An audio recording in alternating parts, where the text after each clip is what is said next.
So మీరు చెప్పండి, అంటే ఏ జోనర్స్ మూవీ అంటే ఓకే, ఆర్టిస్ట్గా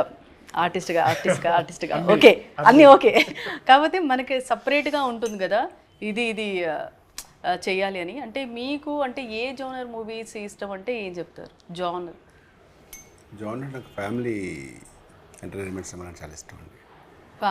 ఫ్యామిలీ అంటే ఎలా చెప్పాలంటే, ఎందుకంటే మీరు ఫ్యామిలీ మెన్ కాబట్టి. కాదు, ఒక విజేత సినిమా చూసారా, చిరంజీవి గారిది. అంటే నేను మెగాస్టార్ గారి సినిమా చేస్తాను కాదు, అలా ఒక చిన్న కొడుకు పేరెంట్స్ ఇలాంటి ఫ్యామిలీ సినిమాలకి బొమ్మరిల్లు కానీ, అంటే బొమ్మరిల్లు అంటే మళ్ళీ డిఫరెంట్ జోనర్ అంటే నా స్థాయిలో సినిమాలు ఎగ్జాక్ట్లీ. అంటే అలాంటి సినిమాలు అంటే ఆ టైప్ వినగానే ఫ్యామిలీ అనగానే వెంటనే వేరే కథ చెప్తున్నప్పుడు ఎవరైనా అరే ఇలా మదరు ఇలా ఫాదరు అనగానే వెంటనే చెప్పాను. ఎందుకంటే ఆడియన్స్ చూస్తున్నప్పుడు ప్రతి ఒక్కరు వాళ్ళు ఊహించుకుంటే సినిమా హిట్ అవుతుంది నా ఫీలింగ్.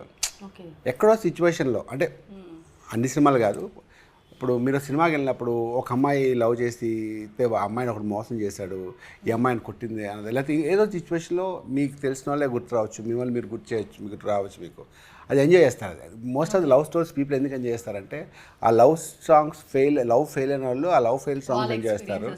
లవ్ సక్సెస్ఫుల్ సాంగ్ అన్నప్పుడు ఆ పాటలు పాడుతూ ఉండిపోరాదే ఆ సాంగ్ ఉన్నప్పుడు కొంత లవ్ చేస్తున్న వాళ్ళందరూ ఆ సాంగ్ ఫీల్తో మాట్లాడతారు.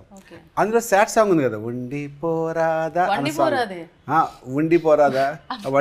వాటి సెకండ్ది ఉంది కదా సాడ్ సాంగ్, ఉండిపోరాదా అని లేడీస్ వాయిస్ తోటి ఉంటుంది అందులో songs. 2 versions, second version sad. So sad versions చాలా వింటారు. అలాగే వర్షం మూవీలో కూడా ఉంది కదా, నీటి ముల్లై. Yes exact. అలాగే సినిమా చూస్తున్నప్పుడు ఆడియన్స్ మనం చూసి కనెక్ట్ అవుతారు అని ఫీల్ ఉంటుంది నాకు. సో అందుకని ఫ్యామిలీ సినిమా అంటే చాలా ఇష్టంగా నాకు అలాంటి రావట్లేదు. ఇది ఒక మంచి ఫ్యామిలీ సినిమా. ఓకే, అంటే ఇక మీదట అంటే మీరు అనుకున్నట్టు అంటే మీరు స్టార్టింగ్ 20 years మీ కెరీర్లో ఏదైతే అనుకున్నారంటే విలన్గా క్యారెక్టర్ ఉంది బట్ కొద్దిగా కంటెంట్ వీక్ ఉంది బట్ రెమ్యునరేషన్ అంతంత, అంటే ఏది చూస్ చేసుకుంటారు మూడిట్లో? క్యారెక్టరైజేషన్ బాగుందంటే remuneration doesn't matter seriously. Characterization బాగుందంటే డబ్బులు అడిగేస్తాను. ఏదో ఒకటి మన సాటిస్ఫాక్షన్. ఎగ్జాక్ట్లీ, జాబ్ సాటిస్ఫాక్షన్ జేబ్ సాటిస్ఫాక్షన్ కాబట్టి. అబ్బాయి ఏం చెప్పారు? అదే ఆనెస్ట్లీ జస్ట్ సార్ అంతే కదా. లేదంటే వేస్ట్గా రెండు చేయడం వేస్ట్, ఎందుకు లేకుండా ఫ్రెండ్లీగా చేయడం వేస్ట్ అంట. సారీ తప్పు కరెక్ట్గా చెప్పేసారా? చెప్పేశారు కదా మీరు, కరెక్ట్ రాంగ్ టైంలో రాంగ్ క్వశ్చన్ అడిగారు, చెప్పేసాను. చెప్పకూడదు, కొంచెం ఏం చెప్పాలి, కొంచెం నీట్గా చెప్పాల్సింది స్ట్రైట్గా చెప్పేశాను. విన్నారు మీరు, అన్ని క్యాచ్ చేసేస్తున్నారు, మామూలుగా ఉన్నట్టు ఉండి అన్నీ చదివేస్తున్నారు.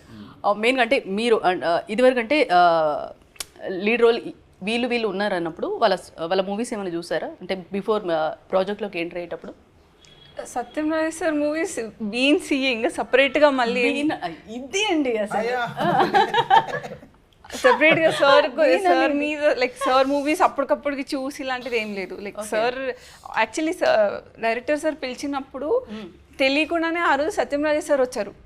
సార్ ఇలా మాటల్లో అన్నారు, ఇలా ఈ పర్టికులర్ క్యారెక్టర్ కనుక్కుంటున్నామంటే యా నాకు చూస్తే అర్థమైపోయింది, she'll do a great job.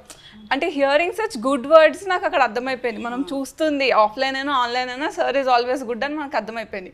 మళ్ళీ సపరేట్గా అక్కడ రీసెర్చ్ చేయాల్సిన అవసరం ఏం రాలేదు. ఓకే, సో బేసికలీ సత్యం రాజేష్ సార్ ఉన్నారు అని తెలుసు, సార్ గురించి ఆల్రెడీ తెలుసు. సో సపరేట్గా యాక్టర్స్ మీద రీసెర్చ్ లాంటిది ఏం చేయలేదు. ఓకే, సో అంటే టైటిల్ అంటే టెనెంట్, ఎందుకు ఇదే టైటిల్ కరెక్ట్ అంటే ఇంకా రీజన్ ఏంటి మెయిన్ టెనెంట్కి? టెనెంట్ అంటే మైండ్లో అవన్నీ స్ట్రైక్.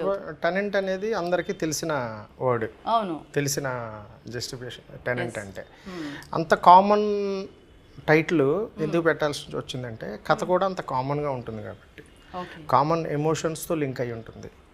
రోజు మనం వింటున్నా, చూస్తున్నా, చదువుతున్నా, జరుగుతున్న ఆ ఇష్యూస్ కామన్, ఎస్పెషల్ లేడీస్కి సంబంధించిన ఎమోషను అలాంటి, అంటే మన సొసైటీలో మనం ఉన్నాం, అందరూ ఉన్నాం ఇక్కడే, కానీ అందరూ ఒకలా లేరు, ఉండరు. సో దానికి లింక్ అయి ఉన్న ఎమోషన్ అది. సో అంత కామన్ ఎమోషన్స్తో ముడిపడి ఉన్న కథ కాబట్టి అంతే కామన్గా ఉన్న ఇది కథకి రిలేటెడ్గా అనిపించింది టెనెంట్, అందుకు పెట్టడం. ఓకే, అంటే నోట్లో నానే పదం బాగా అవును డైలీ చాలా మందికి వచ్చేస్తూ ఉంటుంది. అవును,